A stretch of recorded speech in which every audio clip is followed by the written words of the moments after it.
Okay, guys, today we have on Ryan Berckmans. Ryan, somebody who I've known for a little while, just from the internet, in fact. And he is a long-time, well-known Ethereum bull.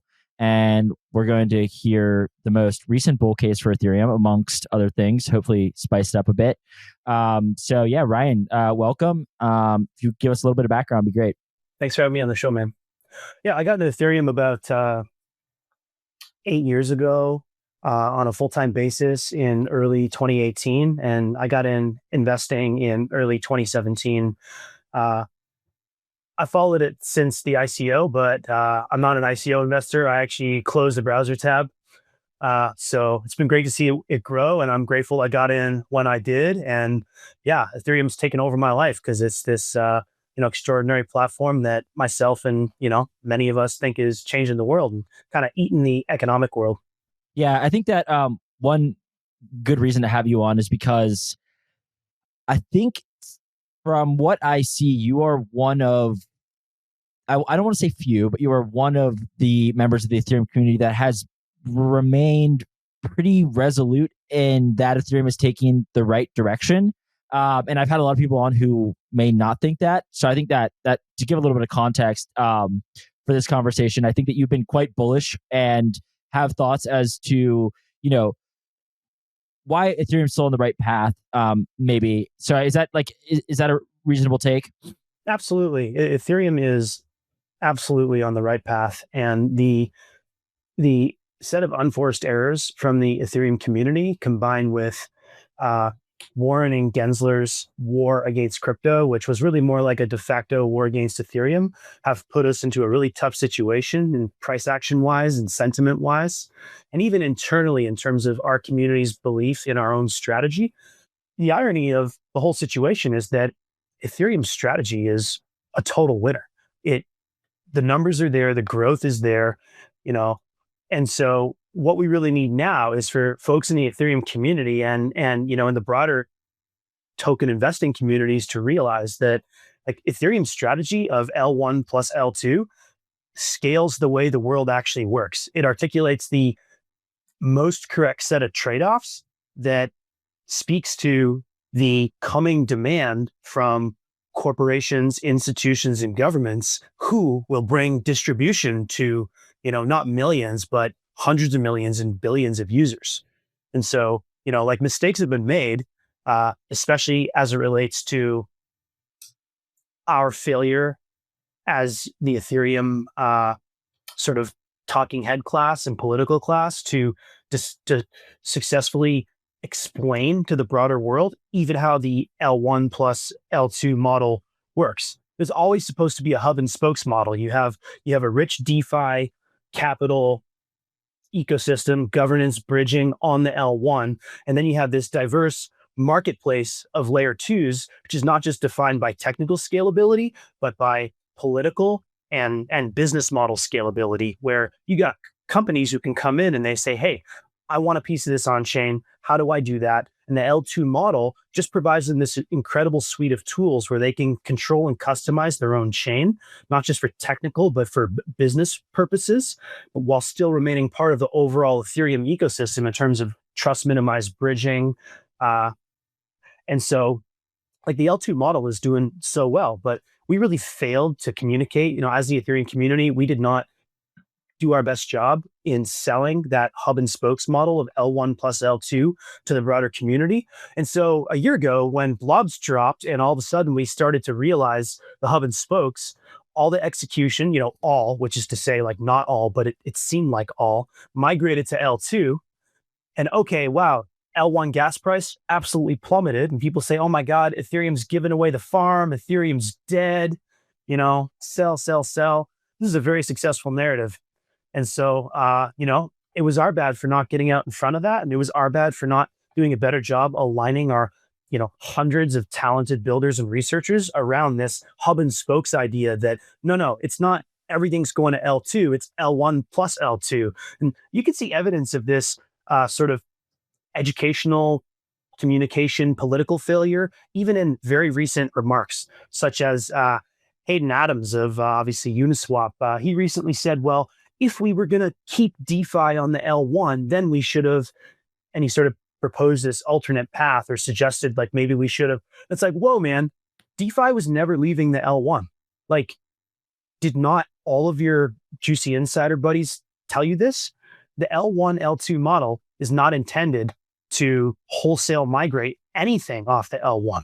And so better socializing that and then backing it up with the insane growth we see on high growth L2s like Base, like Arbitrum, like World, and then newer ones that aren't yet technically L2s, but are rapidly growing, like Immutable X is going to onboard like 1 billion gamers. Immutable X is a sidechain right now on a technical level because they're part of that Polygon family of their egg layer. And once that egg layer is out of the oven, it's going to, port over into the L2 ecosystem. And the two keystone L2s in that family are going to be Polygon, the main Polygon chain, which will become an L2, and Immutable X, which has deals with more gaming companies with larger committed budgets than like all other L2s in aggregate have committed partnership funding. Like, people don't realize how big this thing is getting and how well it's working. So really primarily a communication failure on our part to show folks what the plan was and then walk them through that plan unfolding. And that narrative void was filled by our competitors telling our story for us. And they basically said, they pointed to the L1 gas price and the low blob fees. And they said, look, Ethereum's fucking pooched. So, our bad. And we're fixing that now. If you had to pinpoint something, like, what is the best explanation as to why this communication failure occurred? Like, what, from your perspective? Yeah. So the reason that Ethereum's L1 plus L2 model of hub and spokes was not generally accepted by crypto investors and the public is because Ethereum, for all of its decentralization, relies heavily on those sort of gigabrains and influential folks at the top, especially Vitalik, to set the direction and suggest the direction. And the EF has been so focused on decentralization technology and research and, building that so-called, World War III resistant chain that is risk minimized for the world's institutions and corporations to bring trillions on chain. Like, this is valuable stuff, but they come from an earnest place of technical scalability. They want to figure out how to get the most bandwidth, the most TPS out of a incredibly neutral, maximally decentralized chain. And as a result, they're not necessarily focused on the user. They're focused on an abstract user of, all right, the users are going to need TPS and decentralization. That's true. But then there's this concrete user and concrete businesses. And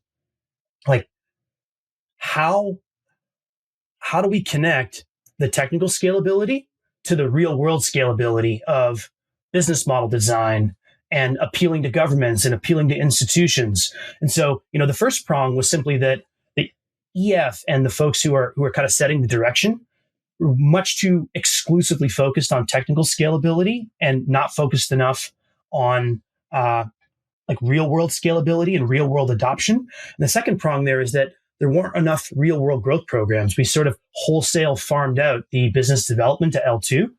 A common refrain in Ethereum is, it is the job of layer twos to find new customers for Ethereum.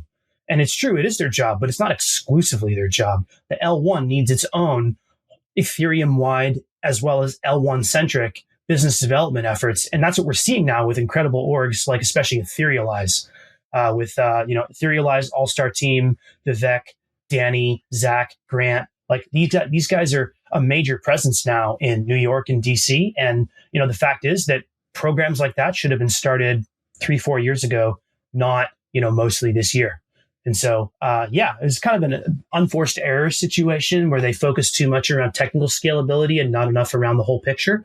And that's really being fixed now. And, not only is it being fixed, but while it was broken, there was still this incredible underlying growth of the L2 ecosystem of things like technical maturity around like getting to that stage 2 decentralization, so that it's not just, an L2 is not just a multi-sig, it has teeth to the decentralization. And then also interop, so that all of Ethereum feels more like one chain and it's more accessible and smooth and inexpensive to go between different parts of Ethereum, and automatic, so retail users don't have to think about it.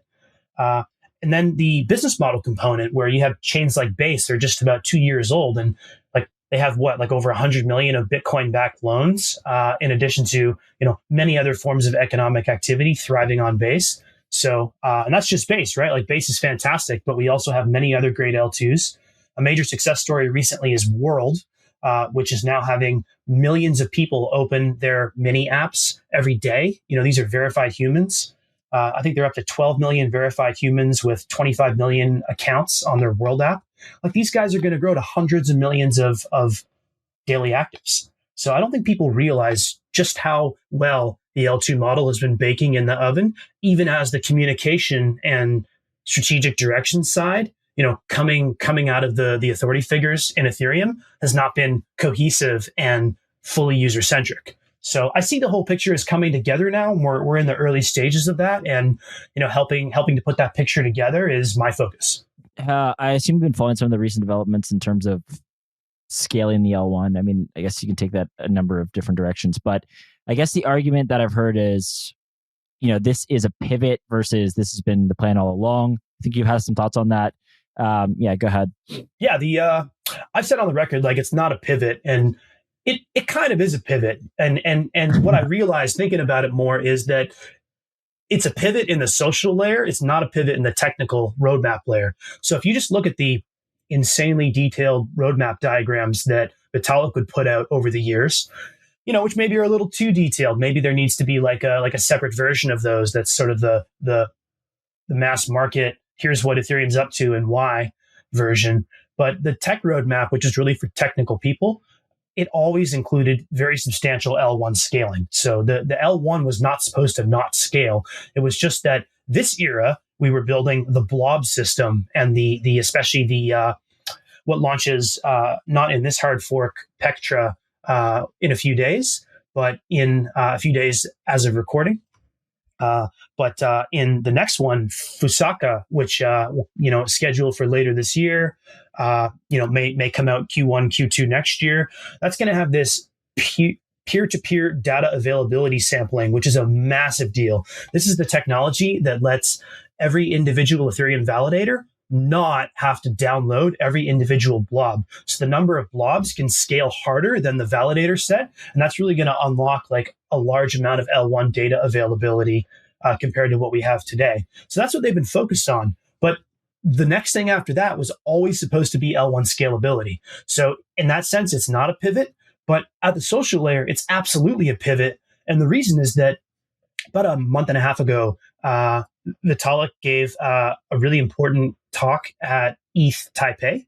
And what he said was, guys, the L1 is not, paraphrasing, L1 is not just a security vending machine. You're not just supposed to buy security and then fuck off and not use it for anything else. The L1 is this broad spectrum economic headquarters where you're supposed to use it for tokenization and capital formation and DeFi and bridging and governance and lots of other future use cases. And so like, let's get out there and let's think of the L1 as this central hub that's going to do a lot of stuff for L2, not just sell them security and have it be a thin arm's length relationship. And then, all right, now that we have that understanding, it's a hub. Where do we go from there? What are we going to do with that? And this implies like all kinds of things. It implies business development efforts. It implies roadmap prioritization, reprioritization, call it a pivot. It implies a lot of communication around like, guys, don't just build on L2. L1 should be the default. And if L1's not right for you, then, which L2? Somebody else's L2, your own L2. And so when Vitalik gave this talk, it galvanized a lot of the key people in the community who were like, oh, now we see. And there was a fellow who said, all right, well, the L1's the economic HQ. People really rallied around this concept. And it was really that social layer change of, hey, the L1 is going to do all this stuff and be the hub and be the HQ. And it's not just a security vending machine. And we are hub and spokes. And it is the Ethereum, network economy. The L1 does matter. That's what was upstream of this then kind of technical push to scale the L1 immediately and not in some future roadmap step. And so not really a technical pivot, but really like a social pivot to align the whole community around L1 plus L2, not L1 or L2, not L1 then L2. It's both, and we need both, and the world needs both because the L1 is maximally decentralized. It provides the risk minimized environment for trillions in institutional capital, as well as the L2s themselves to anchor themselves. And then the L2 marketplace provides the best in class technical scalability and cost minimization, while also providing best in class customization and control in terms of they can pick their level of decentralization, they can pick their level of publicity. Is it going to be a private L2 where you can go and you can make a private L2 where you coordinate with your federation of business partners to issue your assets and trade. And that's still all secured by Ethereum and part of the overall Ethereum economy, but nobody can actually see what's going on. Kind of like a local network how every corporation has their own VPN.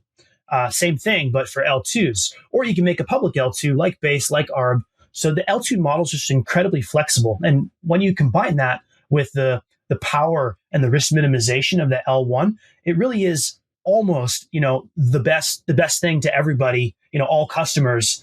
And there are some gaps there, right? One gap is if you look at something like Hyperliquid.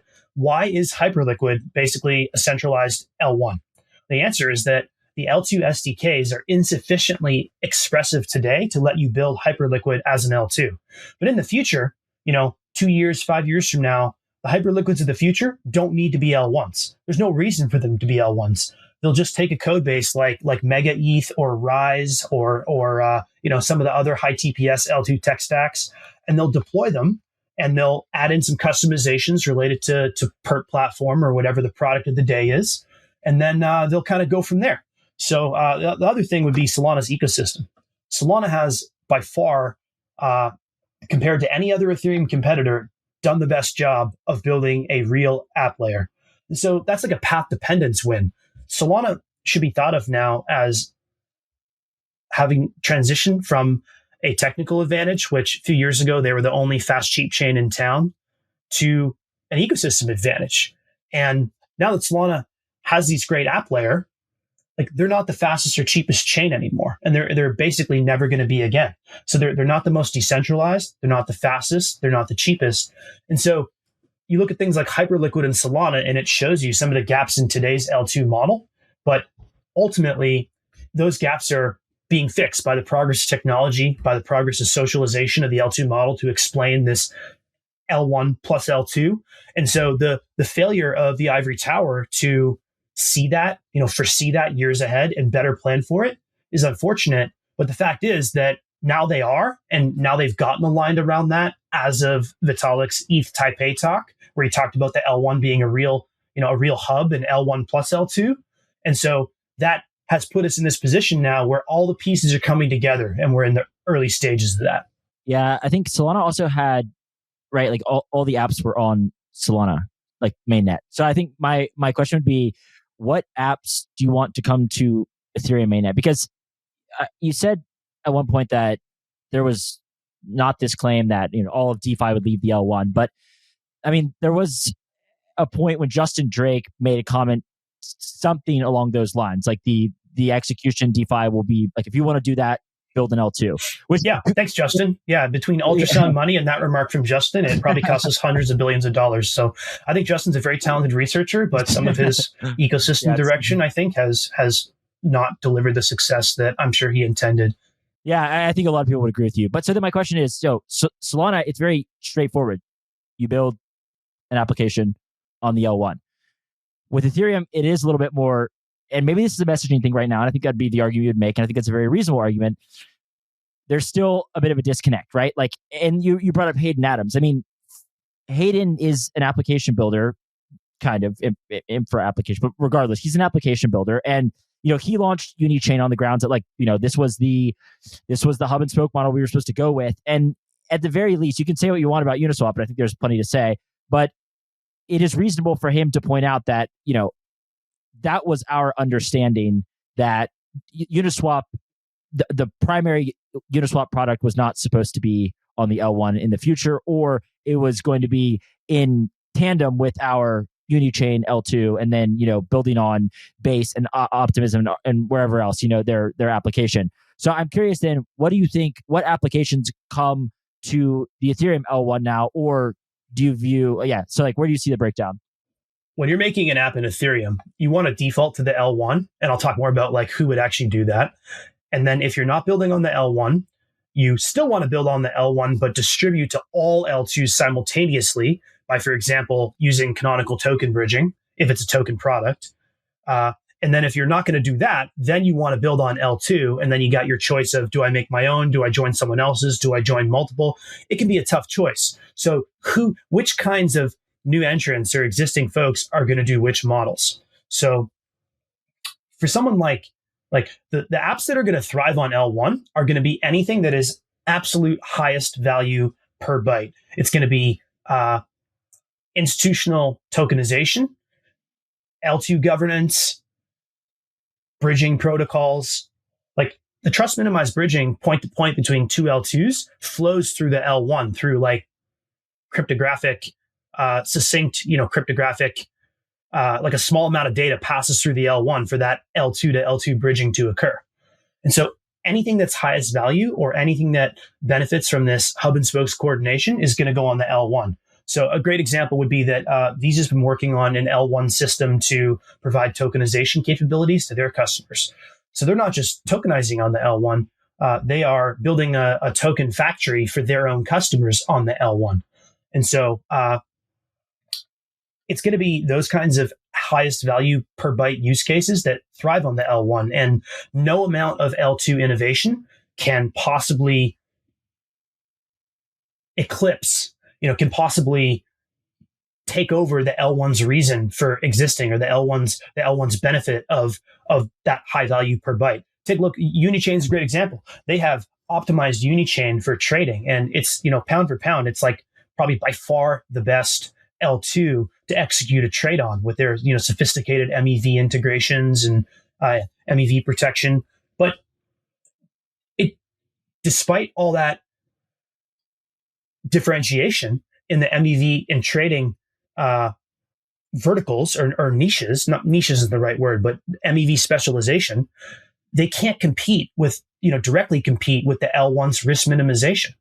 There's nobody who's going to be like, all right, let's wholesale migrate everything to Unichain or any other L2 just because they have faster block times or better MEV protection or a custom consensus mechanism that's particularly suited to our industry. It's because risk minimization is very, very valuable. That's what the L1 specializes in, risk minimization.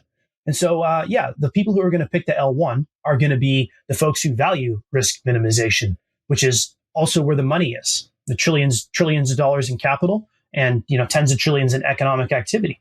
The people who are going to pick L2, it's going to be absolutely everybody else. And they're not going to pick L2 for one reason. It's going to be a choose your own adventure of, a Cambrian explosion of thousands and then tens of thousands of business models and all kinds of differentiation and trade-offs and specialties and tribes on L2.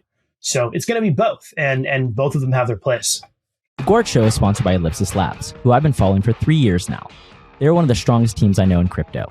Ellipsis Labs is a small engineering team with a flat structure. They build complex systems, primarily in Rust. For engineers who like challenges, here's the kind of problem they solve. A layer 2 blockchain needs to maintain 100 million accounts and generate a state root after each transaction batch. The root must be built within 50 milliseconds. How would you design a system to ensure the root construction is fast enough? High-performance challenges are core to Ellipsis Labs' mission as they build modern crypto finance. They believe finance needs more than an upgrade. It needs a complete rewrite. The success of their first product, Phoenix V1, speaks for itself, doing over $70 billion in organic trading volume.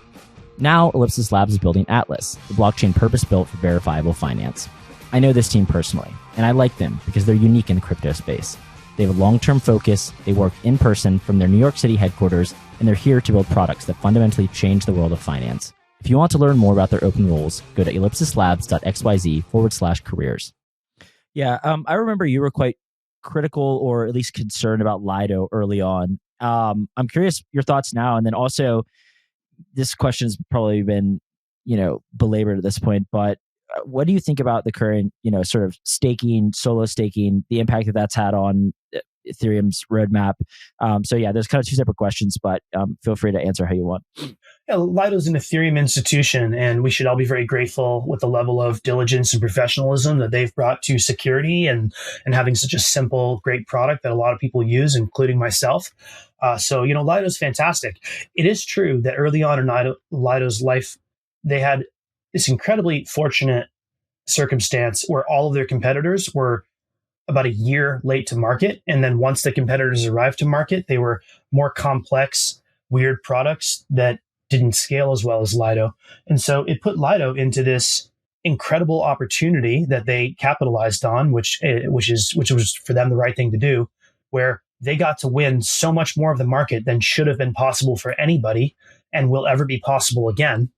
And they won so much of the market that people said, hey, wait, Lido, don't do more than 1/3 of staking because that's not good for Ethereum consensus. In fact, we want you to do about 20% less than 1/3. Let's call that the bright red line, just for the health of Ethereum.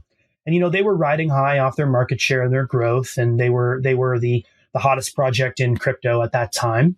And so they were like, Lido token holders, should we self-cap? That was kind of this self-cap meme, which is like a meme kind of chosen to make it sound like they shouldn't. And it was very successful. The Lido token holders said, nah, let's take over the world. And you had Lido brass, Lido leaders saying, guys, here's our pitch. What if Lido ran all of Ethereum staking, all of it, and then we just made sure Lido was risk minimized, and we think that'll be good enough for the future of Ethereum. We think that'll be a great future for Ethereum. And so, this is a real thing. You can look it up. Lido wanted to run all Ethereum staking, and they had arguments about why this was a healthy thing for Ethereum, primarily around liquidity fragmentation among liquid staking tokens. Imagine giving up the neutrality benefits of a diversified staking competitive landscape to capture fucking basis points in LST liquidity fragmentation, which, by the way, Steth itself is still not that liquid. So even by their own barometer of let's have one single market for LST liquidity, they themselves, you only have to sell a pretty small amount of the total supply of Steth to dramatically depeg the price. I think a 1 or 2% sell will depeg it by deep double digits last I checked, which was not recently. So, Lido's a fantastic project, but they wanted to run all of Ethereum staking. Their reasons were never good. They should have felt bad about that. We were right to fight them. Now that they've failed to achieve their own goal of dominating staking, they've sort of reverted to this community darling role. Well, great. They can be the community darling now that they haven't badly damaged Ethereum by taking over all staking. So I think with Lido, the story is all's well that ends well. And, I'm a customer. So what do you think about solo staking and just the arguments that this has had an effect on the roadmap? Escape hatches are really important. Escape hatches is, what do you do when shit hits the fan? In that disaster that's not going to happen today, it's not going to happen next year, but maybe for 2 months in the next 20 years, or there's a major disaster. And what are you going to do about that? And this is not an on-chain concept. This having an ace up your sleeve. In the real world, we call this being a nuclear power, right? In nobody's lifetime, pretty much, has a nuclear weapon gone off outside of testing, thank God. And and yet nuclear powers shape the geopolitical landscape.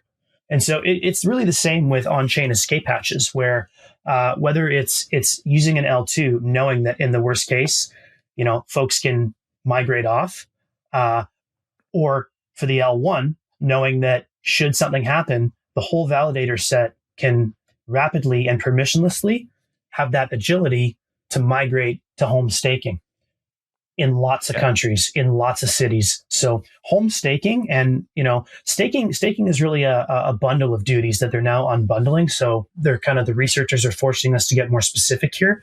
You have a testing, which is where every single block, the validators are voting on the fork choice. and validity. And then you have proposing, which is, oh my gosh, it's my turn. I get to make a block. And then you have building, which is who's actually making that block that then the proposer puts forth into the system. And right now it's home building that is sort of under assault, so to speak, from the latest research proposals. Can you, right now in my home here, in your home, I did some research recently about 20% of global cities, the median person can afford and has access to an internet connection to run an Ethereum full node and validator. That's excluding the hardware cost, but the hardware cost is relatively low. And so like Ethereum can be extremely decentralized should it need to be, and it already is today. And if we had to get Ethereum 100% out of data centers or 100% out of America or the EU, this would be like no problem whatsoever. And so as we evolve the L1 protocol towards, scaling the L1, we have to make sure that the worst case scenario of, can I run Ethereum? What if only me and my friends were running Ethereum for some disastrous period 10 years from now for 90 days? It's only us. Can we do that? And so home staking is really, really important as an escape hatch. It is the teeth behind the credible neutrality idea that drives the thesis for trillions in institutional investment on Ethereum. Yeah. Okay. I want to come back to this pivot that you initially didn't call a pivot, but now have sort of conceded as a social layer pivot, I suppose. What impact do you think Solana, I would say Solana specifically, had on this pivot, right? Like, I'm friends with Max Resnick, and he was one of the big, you probably have different thoughts, but he was one of the vocal, opponents of sort of the direction that Ethereum was going. And there has obviously been a lot of concern trolling, you may say, from the Solana side. And so I'm curious, like, what degree do you think Solana had an impact on the direction that Ethereum is now going? Or is this just, narrative posting on Twitter and people have been wrong all along?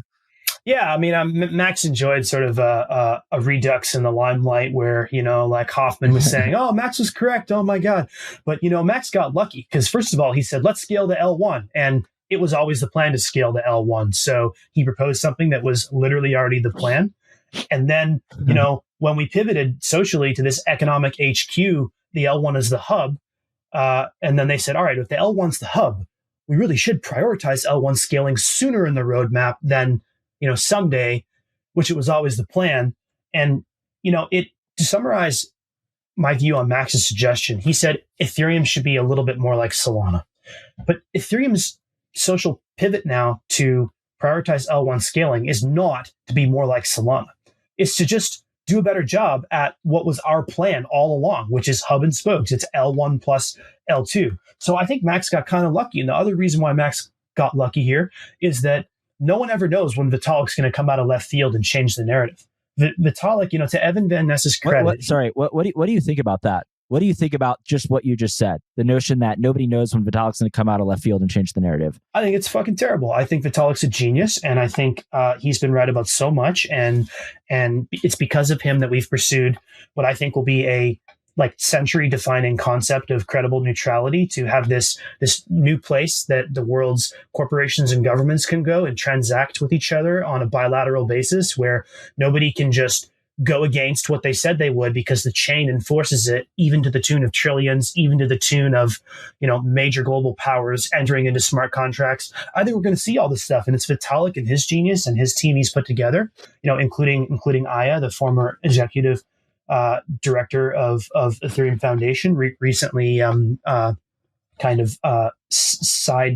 side shuffled into the role of president. Like, they created this concept of credible neutrality, and that was absolute genius. And Ethereum is what it is today and on the trajectory to global ubiquity because of their work and their values and their culture.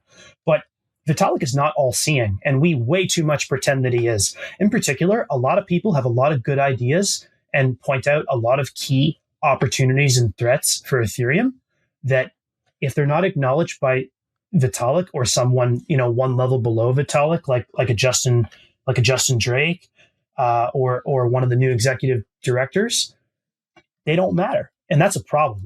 And to Evan Van Ness's credit, he pointed this out. He said, look, Vitalik is way too important in Ethereum. And he's right. We need some new heroes. We need some folks that when they say things, people actually listen, because nobody can see everything. And Ethereum is getting too big, and the on-chain competitive landscape is getting too complex and too intertwined with real world considerations like top level politics and top level financialization. We can't just wait for Vitalik to say stuff anymore. It's certainly not about the whole picture. Yeah, that makes sense. Do you feel that, okay, so I asked you, to what degree is this a result of seeing the emergence of Solana, but did Solana in your mind show you anything about users, right? Like did it demonstrate that, and this doesn't necessarily have to do with the architecture of the two chains, but you're certainly welcome to take it that direction. But surely the Ethereum community realized like there was quite a bit of activity on Solana. Is it all Ponzi games? Maybe, but it's there, and it's sustained, and it came back from basically, it was a phoenix in the ashes, right? Like post SBF. So there is some indication that people want to use something like Solana. And I'm just curious, like, was there any takeaways that you had, right, coming from this as like ultra Ethereum bull that said, look, I mean, you mentioned the app thing, right? Like just the building for an application centric culture. But I mean, it does seem like it's almost hard to ignore, right? That Solana's done something right. Absolutely. So I've said a lot of nice things about Solana over the years, chiefly about the success of their app and ecosystem programs. I first bought Solana at 275. I accumulated heavily after the kind of SBF disaster. Not at the bottom, but $0.75 to be clear, I imagine. Pardon me. Yeah, that's right. $2.75. Yeah, that was my first big soul pickup. But yeah, go ahead. Yeah, I think it did get up to the low threes, and so it's important to understand that Solana started with a technical advantage of being the fast, cheap chain, and a business model advantage of they vertically integrated, sort of centralized, literally, the business development and technical development, so that basically the same people who are growing the chain in terms of its app layer and its partnerships are the ones who are also directing its technical evolution. This is obviously correct. This is true. I mean, you can just, like the same people bullpost the business. Yeah, right.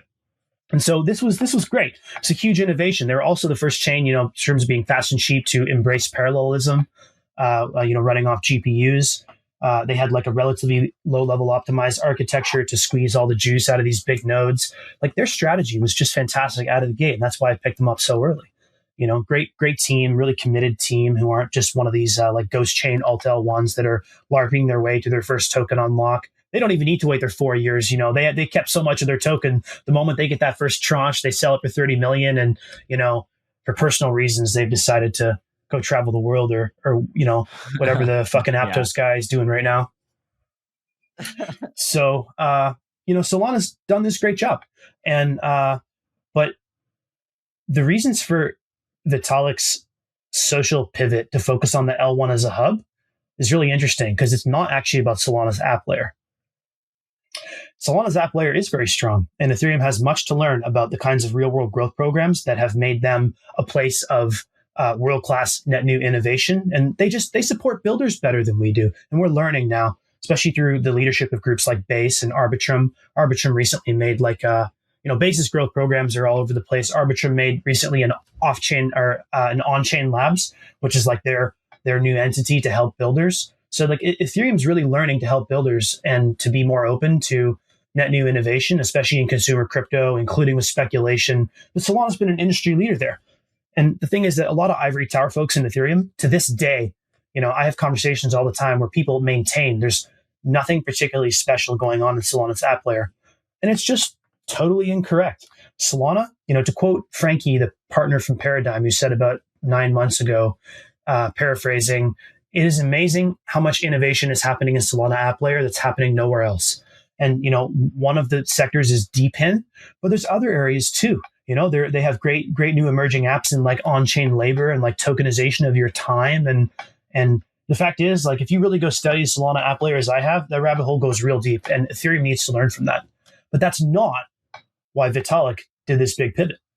So why did he do it? It's because the price action slapped him in the fucking face, like it slapped all of us. Like you look at the Ether ratio where Ethereum's at like 11% of Bitcoin, like Jesus Christ, you stop. I love this site, Ratio Gang. We used to like check it and feel real good about it. And what the fuck's happening now? It's you just don't check it. Don't check it. You need your mental health. You got to maintain your optimism. And it's the same with the Solana ratio. Like the fact is that Solana's inherent centralization and lack of political scalability through something like the L2 model and neutrality means that as good as they're doing, they're like going to start hitting a ceiling. They are already, in my view, and I think time will tell. People will push back on that. All right, let's wait and see. Wait and see how big these L2s get. Wait and see how much institutional capital flows to the chain that's actually built for institutions. And isn't just saying they are. So like Solana's going to hit a scaling wall. And that was always the thesis. It was that they had this incredible power spike from being fast, cheap, from respecting and being welcoming to builders. And they're in this power spike zone right now. And so they've said, all right, we're going to flip Ethereum. We're going to flip Ethereum. But it's like, all right, man, like, no, there's no fucking chance that they're going to flip Ethereum or that such a flip could sustain itself. It's because Solana is not going to end up being that important globally in the decade over decade arc of on-chain. It's because it's just not, it doesn't have that political scalability that is really going to drive global ubiquity and mass, the trillions of capital and activity. And like everybody's going to be on chain. And it just doesn't make sense for it to go on Solana. L1 and or multiple L2s are by far a better fit for most of the world. And so, but that is not, not a lot of people agree with this sentiment, like almost none of them at the moment. And that's why we see Ethereum down against Bitcoin and Solana up against Ethereum. Ethereum's just kind of in price action, getting it at both ends. And it makes people feel terrible. And ultimately, if you look at early ETH OGs, like Vitalik, like Lubin, like Keys, like all these guys who are like true Ethereum billionaires, the truth is they always expected to win. The reason they were so lackadaisical and ambivalent about this difficult period of Ethereum is they earnestly thought it was just like a little growing pain and we were on our way to price Valhalla and they were going to be, deca billionaires, not 1 billion, but 10 billion. It was going to be a multi-trillion-dollar platform. And so like they earnestly believed that the price action would take care of itself and they were on the right path. And that was the biggest unforced error of them all because there were actual problems that are now being addressed, that we're now on the right track. And so, yeah, it wasn't Solana's app layer, which is formidable, that, got Vitalik to see that maybe there needed to be a course correction and resulted in this kind of social layer pivot towards L1, L1 scaling plus L2 scaling. What really did it was the very, very rich people backing Ethereum saw these numbers falling and they were like, holy shit, we never imagined it could get this bad. We never imagined we could be this wrong. We always thought it was like a little dip on the way to the moon. And so for me, I think it was the price action and, seeing the EF's runway dwindle. I think that's really what did it when they realized that maybe they didn't fucking know everything. And, they're geniuses and I respect them and I love Ethereum and I've dedicated a good chunk of my life to it, but they don't know everything. And I think now we're seeing humility. It's that humility combined with Ethereum's amazing strategy and amazing talent across all these teams, hundreds of teams and orgs that's really going to, have Ethereum be the, not quite Phoenix because, we didn't dip down to like $8. That's really going to drive Ethereum's gains against both Solana and Bitcoin in the years to come. So unfortunate situation, but, I think it's really on the right track now. Well, okay. So let's say there is this course correction, they're on the right track. What turns the price action around from a fundamental perspective? And what I'm trying to get at here is, does Ethereum emerge as the dominant non-sovereign store of value as a result of this? Like, where is the marginal buyer coming in terms of what is their thesis on Ethereum now? Assuming this pivot is indeed, correct. Yeah. So I've talked a lot of shit about the flippening over the years and how, Bitcoin has no utility and an unsustainable security budget. Sorry, not no utility. Being censorship resistant store of value is utility, but it has no app layer. And so I don't necessarily want to see the flippening. What I want is for Ethereum to be as valuable as Bitcoin is and will continue to be. I want them both, to be top level sovereign stores of value. I mean, if I had to choose between one, I pick Ethereum every time. I pick the flippening. And I think some of the Bitcoin community's glee and FUD around Ethereum's troubles or even successes has, kind of put my back up against the wall. And so sometimes I've said some things like, I can't wait until Bitcoin is, where it belongs, down the ladder. But ultimately, all I want is for Ethereum to do really well. So Bitcoin does not have to do badly for Ethereum to do really well. And so, what's going to cause that price action pivot? Well, it is unequivocal that Ethereum has performed so poorly relative to the bullish expectations that we cannot talk our way out of this.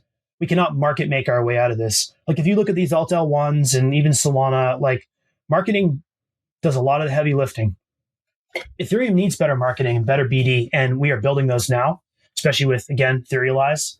But we can't talk our way out of this. It's too big a hole. We can only grow our way out of it. So what's going to turn Ethereum around is the following.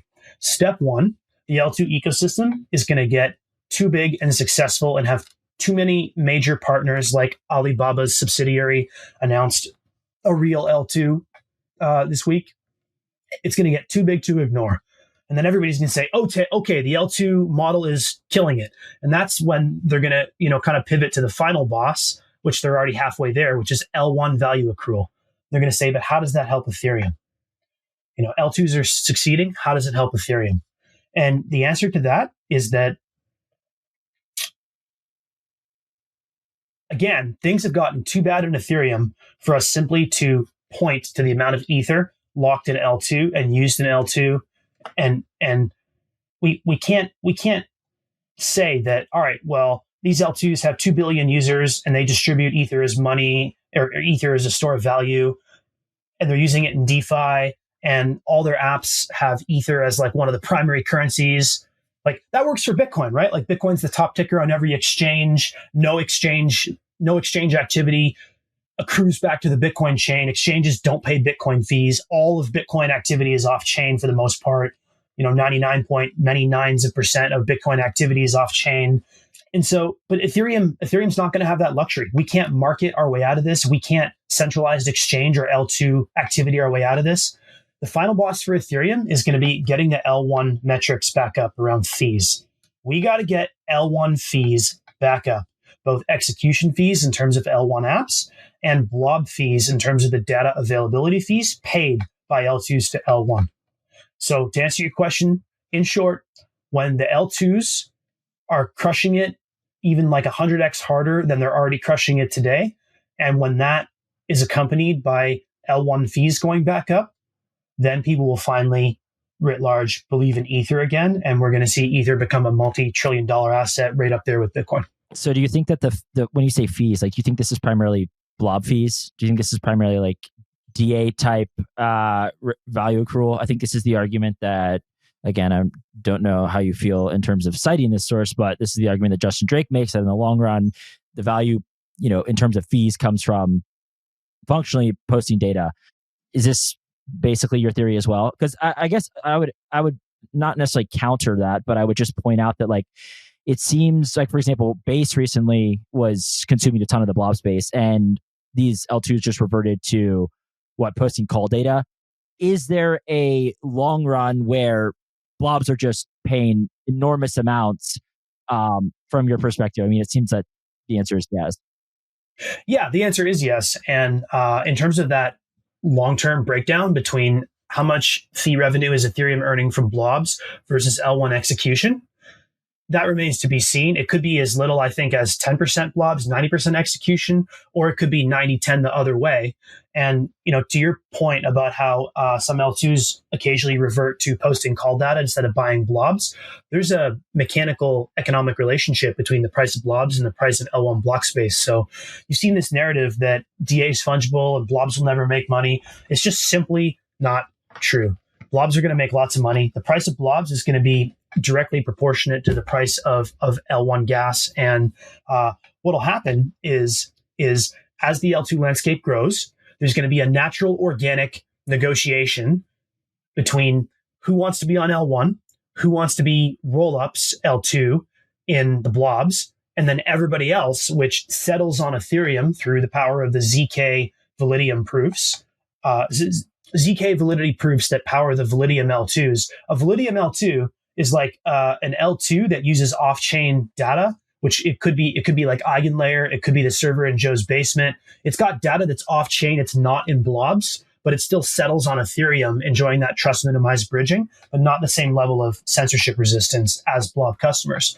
So you're going to have this negotiation between L1 execution, which is just the full L1 apps, the L1 data, which is Rollup, L2 Rollups, and then the everybody else, which is the L2 Validium off-chain data. And that negotiation, that fluidity between all these different folks is going to be defined by lots of different requirements. It's not just going to be cost. It's not just going to be one-dimensional decision. They're going to have to figure it out for themselves. It's like, all right, in New York City, who buys the real estate, at Broadway, in prime time? It's not just one answer. Sometimes there's a rich guy who wants an apartment overlooking the boulevard. Sometimes there's a pizza store that, wants to do 1,000 slices in a Tuesday lunch. So it's going to be a lot of different factors.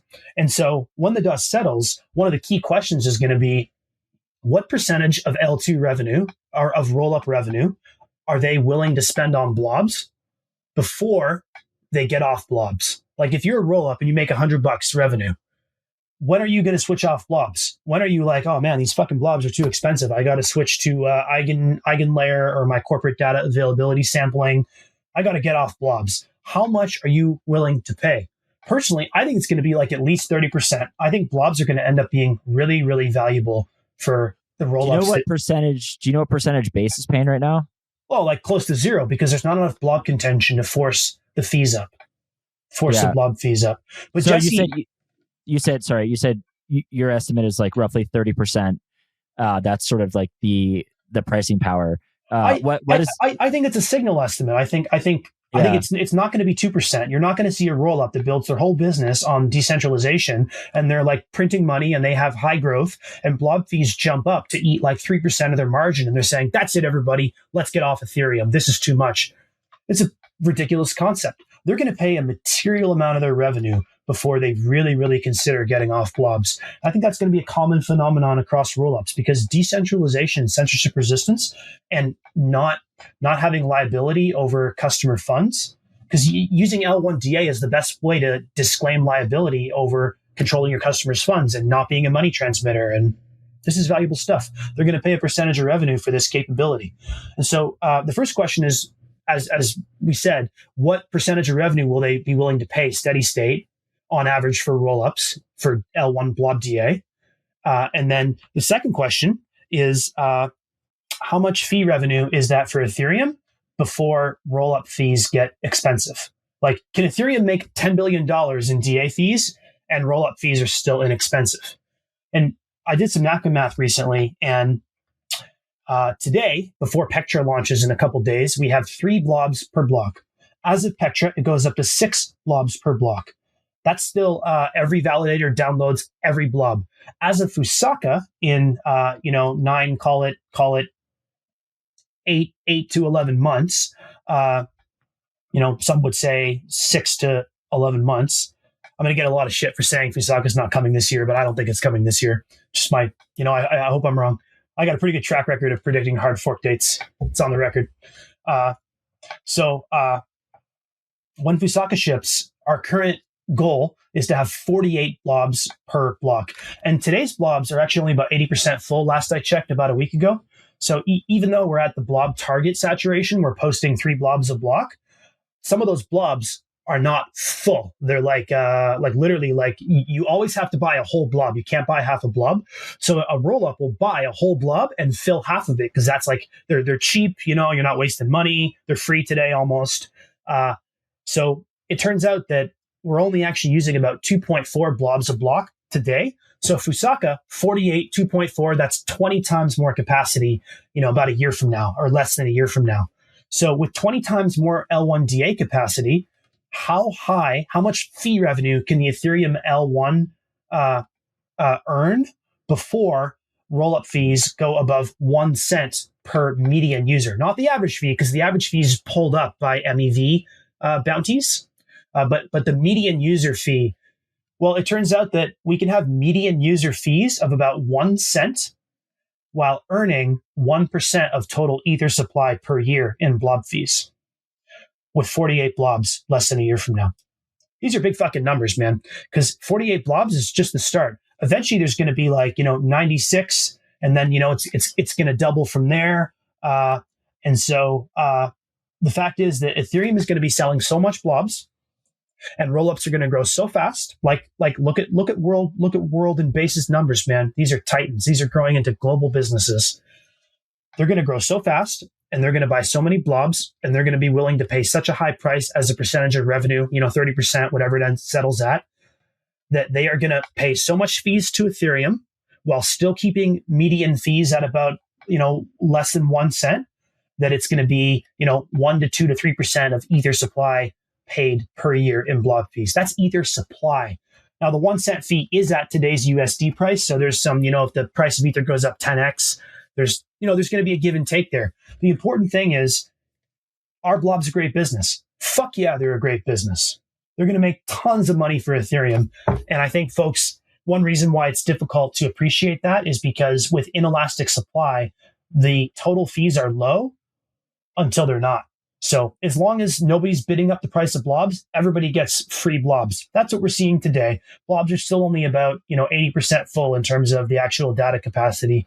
But the moment that jumps to 100% and sticks there, which it could within months, given how fast the top rollups are growing, they're going to have to start bidding it up, and you're going to see real blob price discovery.